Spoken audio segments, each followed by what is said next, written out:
Very good morning दोस्तों। तो आज डेट है 16 जुलाई और हम शुरू करते हैं आज का करंट अफेयर। हाल ही में किसे बांग्लादेश में भारत के अगले हाई कमिश्नर उच्चायुक्त के रूप में नियुक्त किया गया? तो इनका नाम है बिक्रम दुराईस्वामी। यह बांग्लादेश में जगह लेंगे रीबा गांगुली की। हाई कमिश्नर नियुक्त होते हैं कॉमनवेल्थ नेशंस में और अन्य नेशंस में नियुक्त होते हैं एम्बेसडर या राजदूत। चीन में भारत के राजदूत हैं बिक्रम मिश्री, अमेरिका में है तरनजीत सिंह संधू और नेपाल में है विनय मोहन क्वात्रा। इसके अलावा हमने हाल ही में नियुक्त हुए एम्बेसडर और हाई कमिश्नर्स की लिस्ट बनाई है, इसको आप ध्यान से देख लीजिएगा। फिलीपींस में भारत के राजदूत नियुक्त हुए शंभू एस कुमारन, फिनलैंड में हुए रवीश कुमार, ब्रिटेन में उच्चायुक्त नियुक्त हुए गायत्री कुमार, स्विट्जरलैंड में Monika Kapil Mohta, Papua New Guinea इसमें हाई कमिश्नर जो नियुक्त हुए उनका नाम है सुशील कुमार सिंगल। बात की जाए जिम्बाब्वे की तो जिम्बाब्वे में हुए विजय खांडूजा, कुवैत में हुए सीबी जॉर्ज और कतर में हुए दीपक मित्तल। बात की जाए नाइजर की तो इसमें पीके नायर भारत के राजदूत के रूप में नियुक्त हुए। रोमानिया में हुए राहुल श्रीवास्तव। तो आप इनका स्क्रीनशॉट ले लीजिए और इनको याद कीजिए। इसी के साथ हम बढ़ते हैं हमारे अगले क्वेश्चन की तरफ। हाल ही में किस देश ने भारत को चाबहार रेल परियोजना से बाहर कर दिया है? तो इस देश का नाम है ईरान। अगर हम बात करें इस परियोजना के बारे में तो ईरान का जो बंदरगाह है चाबहार बंदरगाह, इसमें भारत ने बड़ी मात्रा में इन्वेस्ट किया है। इसको 10 सालों के लिए भारत ने लीज पे लिया है और इसमें ऑपरेशन भी स्टार्ट कर दिए भारत ने 2019 से। अगर आपको यहाँ पे दिख रहा होगा यह है ग्वादर बंदरगाह। इसको विकसित कर रहा है चाइना, यह है पाकिस्तान में। इससे इस क्षेत्र में चाइना का जो प्रभाव है वह बढ़ रहा है। उसको कम करने के लिए भारत ने ईरान के चाबहार बंदरगाह को लीज पे लिया है 10 सालों के लिए। भारत का मानना है कि यहाँ से भारत को जो है एक गेटवे मिलेगा, जिससे जो सेंट्रल एशियन कंट्रीज हैं या फिर जो यूरोपियन कंट्रीज हैं वहाँ तक भारत की पहुँच बढ़ेगी। फिलहाल में यह स्थिति है इंडिया की और यहाँ पे बीच में पड़ता है पाकिस्तान। तो पाकिस्तान भारत को रास्ता नहीं देता, इस रास्ते से तो भारत नहीं जा सकता। तो भारत को जाना पड़ता है काफ़ी लंबे रास्ते तय करके। यह जो रास्ता दिख रहा है यह ब्लू कलर में, भारत अगर यूरोपियन कंट्रीज तक कुछ गुड्स को भेजना चाहता है, बेचना चाहता है, तो उसको इतना लंबा रास्ता तय करना पड़ता है। लेकिन अगर इस रेल रूट का डेवलपमेंट होता है तो भारत का जो रास्ता है वह काफ़ी छोटा हो जाएगा, काफ़ी कम रास्ता तय करना पड़ेगा, जो व्यापारिक स्तर पर भारत के लिए काफ़ी लाभकारी है। तो जो ईरान है और जो अफगानिस्तान है और जो भारत है, इनके बीच एक ट्राइलेटरल एग्रीमेंट हुआ था, जिसके अंतर्गत जो चाबहार क्षेत्र है इसको कनेक्ट किया जाएगा जैदान से। जो जैदान है वह है ईरान में। उसके बाद इसको फर्दर कनेक्ट किया जाएगा जारान से, जारान के बाद डेलाराम तक। अफगानिस्तान के जो जारान है और जो डेलाराम है ये दोनों क्षेत्र हैं अफगानिस्तान के अंतर्गत आते हैं। लेकिन अब हुआ ये कि हाल ही में ईरान ने इस प्रोजेक्ट से भारत को ड्रॉप कर दिया। अब उसका कारण क्या है? ईरान ने इसका कारण बताया है कि भारत की ओर से जो डिले हो रहा था, भारत की ओर से जो देरी हो रही थी, उसको इसका कारण बताया। और ईरान के जो ट्रांसपोर्ट मिनिस्टर हैं वह है मोहम्मद इस्लामी साहब। और इस प्रोजेक्ट को भारत की इरकॉन द्वारा विकसित किया जा रहा था, Indian railway construction limited IRCON. वह इसमें 1.6 बिलियन डॉलर का इन्वेस्टमेंट कर रही थी। और इसमें क्या प्रॉब्लम्स आ रही होंगी उनके बारे में अगर हम बात करें तो भारत की ओर से डिले होने का कारण यूएस ने ईरान पर सैंक्शंस लगाए हैं, जिससे कोई भी देश ईरान से किसी भी प्रोजेक्ट में डायरेक्ट रिलेशन नहीं रख सकता है। इसी के चलते हम जो ईरान से ऑयल मंगाते थे, जो क्रूड ऑयल मंगाते थे, उस पर भी हमने पूरी तरह से रोक लगा दी है। तो हो सकता है वह भी इसका एक काफ़ी बड़ा कारण हो। लेकिन इसका कारण एक और भी हो सकता है कि जो ईरान और जो चाइना है, इनके स्ट्रेटेजिक पार्टनरशिप के 25 साल पूरे होने वाले हैं, जिससे जो चाइना है उसका इन्वॉल्वमेंट चाबहार क्षेत्र में काफ़ी बढ़ेगा। जिससे ईरान के द्वारा अगर चाइना के यहाँ पे इन्वॉल्वमेंट बढ़ता है तो ईरान द्वारा चाइना को प्राथमिकता दी जाएगी। और हाल ही में भारत और चाइना की जो बीच की स्थिति बनी हुई है वह काफ़ी तनावपूर्ण स्थिति बनी हुई है। तो हो सकता है इसके चलते भी ईरान ने इस प्रोजेक्ट से भारत को ड्रॉप कर दिया हो। अब ईरान और अफगानिस्तान मिलकर इस प्रोजेक्ट को कंप्लीट करेंगे। पहले चरण में जो रेल रूट बनाया जाएगा वह बनाया जाएगा चाबार से जैदान तक। अगर हम बात करें, ईरान का कहना है कि भारत चाहे तो भविष्य में वह इस प्रोजेक्ट को ज्वाइन कर सकता है। तो आपको यह चीज़ समझ में आ रही होगी, यह भारत के लिए काफ़ी नुकसानदायक भी है। चलिए इसी के साथ हम बढ़ते हैं हमारे अगले क्वेश्चन की तरफ। अगर आपको हमारी ये वीडियो पसंद आ रही है तो इसको ज़्यादा से ज़्यादा लाइक कीजिए और लाइक आप इसी वक्त कर दीजिए, क्योंकि मुझे पता है आप अंत तक इसको लाइक करना भूल जाएंगे। हर एक व्यक्ति को कार्य करने के लिए मोटिवेशन की तो आवश्यकता होती है। तो हमारा जो मोटिवेशन है वो यही है कि इस वीडियो पे ज़्यादा से ज़्यादा व्यू और ज़्यादा से ज़्यादा लाइक आए तो हमको मोटिवेशन मिलेगा अच्छे से अच्छा कंटेंट प्रोवाइड करने का, जिसमें आपका भी काफ़ी फायदा होगा। चलिए इसी के साथ हम बढ़ते हैं। हाल ही में किस बैंक ने अपने 39th फाउंडेशन डे पर डिजिटल चौपाल का आयोजन किया? तो इस बैंक का नाम है नाबार्ड। डिजिटल चौपाल के अंतर्गत नाबार्ड ने फाइनेंशियल इंस्टीट्यूशंस के लिए 5,000 करोड़ रिफाइनेंसिंग स्कीम का अनाउंसमेंट किया। और नाबार्ड ने प्राइमरी एग्रीकल्चर क्रेडिट सोसाइटी को मल्टी सर्विस सेंटर में ट्रांसफॉर्म करने के लिए भी 5,000 करोड़ का इन्वेस्टमेंट किया है। अगर हम बात करें नाबार्ड की तो इसका जो फुल फॉर्म है वह है national bank for agriculture and rural development. यह जो बैंक है इसकी स्थापना हुई थी सिब्रामन समिति के द्वारा 6वीं पंचवर्षीय योजना के अंतर्गत। और इसी के साथ एक और बैंक की स्थापना हुई थी जिसका नाम है एग्जिम बैंक 1982 में ही। अगर हम बात करें 6th 5 ईयर प्लान की तो इसका जो टाइम पीरियड था वह था 1980 से 1985 के बीच में। इसका जो मॉडल था उस मॉडल को हम बोलते हैं इम्पोर्ट एक्सपोर्ट मॉडल, और इसका उद्देश्य था उस समय रोजगार उपलब्ध कराना। अगर हम बात करें नाबार्ड की तो इसका हेडक्वार्टर है मुंबई में। वर्तमान में इसके चेयरमैन है गोविंद राजुलू चिंटाला।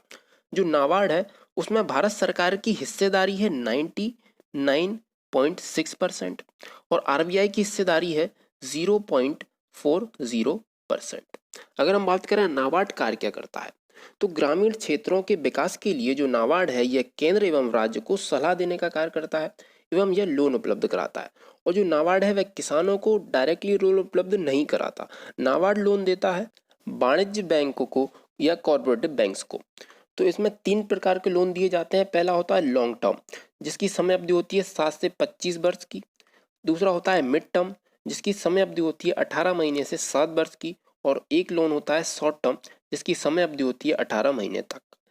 अगर हम बात करें अन्य ऑप्शंस के बारे में तो जो एसबीआई था उसका भी हाल ही में स्थापना दिवस मनाया गया। 1 जुलाई 1955 को इसकी स्थापना हुई थी। इसके पहले यह जाना जाता था इंपीरियल बैंक ऑफ इंडिया के रूप में। बात की जाए आरबीआई की तो आरबीआई की जो स्थापना दिवस है वह मनाया जाता है 1 अप्रैल को। 1 अप्रैल 1935 को इसकी स्थापना हुई थी। इसी के साथ हम बढ़ते हैं हमारे अगले क्वेश्चन की तरफ। हाल ही में फिक्की और यूनिसेफ इंडिया ने किस अभियान के लिए साझेदारी की है? तो इस अभियान का नाम है री इमेजिन कैंपेन।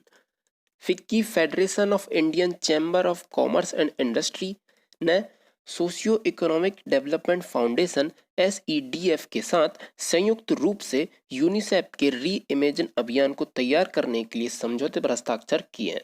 अब इसका उद्देश्य क्या है? इसका उद्देश्य भारत में कोविड-19 प्रतिक्रिया और उसके बाद की परिस्थिति के दौरान सबसे कमजोर वर्ग और बच्चों की मदद करना इसका मुख्य उद्देश्य है।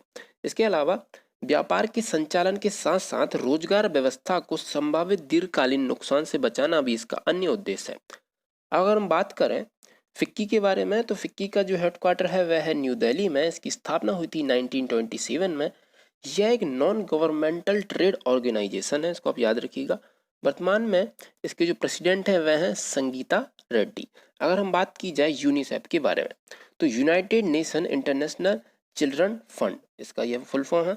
इसकी स्थापना यूनाइटेड नेशन जनरल असेंबली के द्वारा 11 दिसंबर 1946 को की गई थी। इसका जो हेडक्वार्टर है वह है न्यूयॉर्क सिटी में। वर्तमान में इसकी एग्जीक्यूटिव डायरेक्टर है हेनरिएटा H. फोरे। अगर हम बात करें बच्चों के बारे में अगर बात की ही जा रही है तो आपको याद होगा 12 जून को मनाया गया था world day against child labour. इसको आप याद रखिएगा। इसी के साथ हम बढ़ते हैं हमारे अगले क्वेश्चन की तरफ। हाल ही में किसे भारतीय क्रिकेट कंट्रोल बोर्ड BCCI ने अपना इंटरिम मुख्य कार्यकारी अधिकारी CEO नियुक्त किया है? तो इनका नाम है हेमंत अमीन। यह जगह लेंगे राहुल जौहरी की, और राहुल जौहरी इन्होंने हाल ही में इस्तीफा दे दिया है। हेमंत अमीन इंडियन प्रीमियर लीग IPL की चीफ ऑपरेटिंग ऑफिसर भी हैं। अगर हम बात करें क्रिकेट से जुड़े हुए कुछ अन्य करंट अफेयर्स के बारे में तो हाल ही में राहुल द्रविड़ विजडम के 50 सालों के सर्वश्रेष्ठ क्रिकेटर बन गए हैं। और रविंद्र जडेजा एक 21st सेंचुरी के मोस्ट वैल्यूएबल प्लेयर बन गए हैं विजडम के द्वारा। और हाल ही में ICC के जो चेयरमैन थे N श्रीनिवासन इनने इस्तीफा दे दिया है। और जो एशिया कप टूर्नामेंट का आयोजन किया जाना था इसको कोरोना के चलते 2021 के लिए स्थगित कर दिया गया है। और जो साउथ अफ्रीकन क्रिकेट है उसने क्वांटन डिकॉक को men's cricketer of the year का अवार्ड दिया है। और आईसीसी ने 100% क्रिकेट अभियान चलाया है वुमेन्स क्रिकेट को प्रमोट करने के लिए। और अगर हम बात कर रहे हैं इन ऑप्शंस के बारे में, तो जो क्लेयर कोनोर हैं इन्हें मैरिलेबोन क्रिकेट क्लब की पहली महिला अध्यक्ष बनाया गया है, तो उनको भी आप याद रखिएगा। इसके अलावा जो वसीम जाफर हैं यह बने उत्तराखंड की क्रिकेट टीम के कोच। और जो नितिन मेनन है, नितिन मेनन आईसीसी के एलिट पैनल में शामिल हुए हैं, तो उनको भी आप याद रखिएगा। इसी के साथ हम बढ़ते हैं हमारे अगले क्वेश्चन की तरफ। हाल ही में किसने सीएपीएफ के राष्ट्रीय व्यापी वृक्षारोपण अभियान का शुभारंभ किया है? तो इसका शुभारंभ किया गया है अमित शाह जी के द्वारा। गृह मंत्री अमित शाह ने गुरुग्राम के सेंट्रल आर्म्ड पुलिस फोर्स परिसर में पीपल के पौधे लगाकर सीएपीएफ के राष्ट्रव्यापी वृक्षारोपण अभियान का शुभारंभ किया है। इस अभियान के तहत सीएपीएफ, बीएसएफ, सीआरपीएफ, आईटीबीपी और सीआईएसएफ के कर्मी अपने अपने परिसरों में पौधे लगाएंगे। इस अभियान के तहत सीएपीएफ महीने के अंत तक 1.35 करोड़ पौधे लगाएगी। अगर हम बात करें सेना से जुड़े हुए कुछ अन्य करंट अफेयर्स के बारे में, तो हाल ही में लेबनान में भारतीय बटालियन ने यूनिफिल का पर्यावरण पुरस्कार जीता। और अमेरिकी कंपनी बोइंग ने भारतीय वायुसेना को अपाचे व चिनूक हेलीकॉप्टर की डिलीवरी पूरी कर दी है। भारतीय इंडोनेशिया कोस्ट गार्ड ने समुद्री संबंधों को बढ़ावा देने के लिए एमओयू पर हस्ताक्षर किए हैं। अगर हम बात करें अन्य ऑप्शंस के बारे में, तो किरेन रिजिजू इन्होंने एक ऐप विकसित किया है NADA app. National anti doping agency के लिए एक ऐप विकसित किया है जिसका नाम है नाडा ऐप। अगर हम बात करें नरेंद्र सिंह तोमर जी के बारे में, तो इन्होंने गरीब कल्याण रोजगार अभियान का एक वेब पोर्टल लॉन्च किया है। बात की जाए प्रकाश जावड़ेकर जी के बारे में, तो जो क्लाइमेट एक्शन पर चौथी मंत्री स्तरीय बैठक हुई थी उसकी अध्यक्षता की प्रकाश जावड़ेकर जी ने। इसी के साथ हम बढ़ते हैं हमारे अगले क्वेश्चन की तरफ। गुरुबख्श सिंह और पलाश नंदी को किस रत्न से सम्मानित किया जाएगा? तो इनको सम्मानित किया जाएगा मोहन बागान रत्न से। एटी के मोहन बागान क्लब ने हॉकी लीजेंड गुरुबख्श सिंह और पूर्व फर्स्ट क्लास क्रिकेटर पलाश नंदी को इस सम्मान से सम्मानित किया गया। और 29 जुलाई को मनाया जाता है मोहन बागान दिवस के रूप में, क्योंकि इसी दिन 1911 में इस क्लब ने आईएफए शील्ड जीती थी। अगर हम बात करें जो लाइफ टाइम अचीवमेंट अवार्ड है वह किसको प्रदान किया गया? तो वह प्रदान किया गया 1975 हॉकी वर्ल्ड कप की जो विजेता टीम थी उसका सदस्य रहे अशोक कुमार, और फुटबॉलर प्रणब गांगुली और एथलीट गोनोरंजन पौरेल को। और बात की जाए सर्वश्रेष्ठ फुटबॉलर की, तो वह रहे जोशवा बेतिया। बात की जाए सर्वश्रेष्ठ युवा खिलाड़ी की, तो वह रहे सजल बैग। अगर हम बात करें इन ऑप्शंस के बारे में, तो जो भारत रत्न अवार्ड है यह भारत का सर्वश्रेष्ठ सम्मान है, सर्वश्रेष्ठ नागरिक सम्मान है। इसका जो आकार होता है यह पीपल की पत्ती की तरह इसका आकार होता है, आपने इसको फोटो में देखा होगा। और यह दिया जा रहा है 2 जनवरी 1954 से। और उस आर्टिकल 18 के तहत यह जो सारे के सारे सम्मान हैं यह दिए जाते हैं आर्टिकल 18 के तहत, तो इनको आप याद रखिएगा। अभी तक टोटल 48 भारत रत्न दिए जा चुके हैं। अगर हम बात करें राजीव गांधी खेल रत्न की, तो यह भारत का सबसे बड़ा खेल सम्मान है। इसकी शुरुआत हुई थी 1991-92 के बीच में। टोटल 38 राजीव गांधी खेल रत्न पुरस्कार अभी तक दिए जा चुके हैं। अगर हम बात करें ज्ञानपीठ पुरस्कार के बारे में, तो यह भारत में साहित्य के क्षेत्र में दिया जाने वाला सबसे बड़ा पुरस्कार है। और यह पुरस्कार 1961 से दिया जा रहा है। 1961 से इसकी शुरुआत हुई थी और सर्वप्रथम यह दिया गया था 1965 में। और जो लेटेस्ट दिया गया है 2019 में वह दिया गया है अक्कितम को। और अक्कितम एक मलयालम भाषा के लेखक हैं। इसी के साथ हम बढ़ते हैं हमारे अगले क्वेश्चन की तरफ। हाल ही में किस आईआईटी ने यूवी सैनिटाइजिंग डिवाइस शुद्ध विकसित किया है? तो यह आईआईटी है आईआईटी कानपुर। अगर हम बात करें शुद्ध के फुल फॉर्म की, तो इसका फुल फॉर्म है smartphone operated handy ultraviolet disinfection helper. यह जो सैनिटाइजिंग डिवाइस है इसके अंतर्गत 15 मिनट में 100 स्क्वायर फीट एरिया को सैनिटाइज किया जा सकता है, डिसइंफेक्ट किया जा सकता है। अगर हम बात करें आईआईटी कानपुर के डायरेक्टर की, तो वह है प्रोफेसर अभय करंदीकर। बात की जाए आईआईटी मुंबई के बारे में, तो आईआईटी मुंबई ने हाल ही में विकसित किया ध्रुवा चिप। आईआईटी मद्रास जो रहा भारत की सबसे अच्छे इंस्टीट्यूशन की रैंकिंग में पहले पायदान पर। आईआईटी गुवाहाटी की अगर बात की जाए, तो आईआईटी गुवाहाटी के छात्रों ने एक ऐप बनाया है जिसका नाम है फ्लाईजी ऐप। और जो आईआईटी कानपुर है, इसने teaching setup, online teaching setup mobile master ji विकसित किया है, तो इसको भी आप याद रखिएगा। इसी के साथ हम बढ़ते हैं हमारे अगले क्वेश्चन की तरफ। हाल ही में किसे infra business leader of the year 2020 से सम्मानित किया गया है, तो यह है वेद प्रकाश। जो वेद प्रकाश जी हैं, इन्हें इंफ्रास्ट्रक्चर डेवलपमेंट में सहयोग के लिए infra business leader of the year 2020 award से सम्मानित किया गया है। और यह जो अवार्ड है यह दिया जाता है real infra and mobility business digital award RIMDA के द्वारा।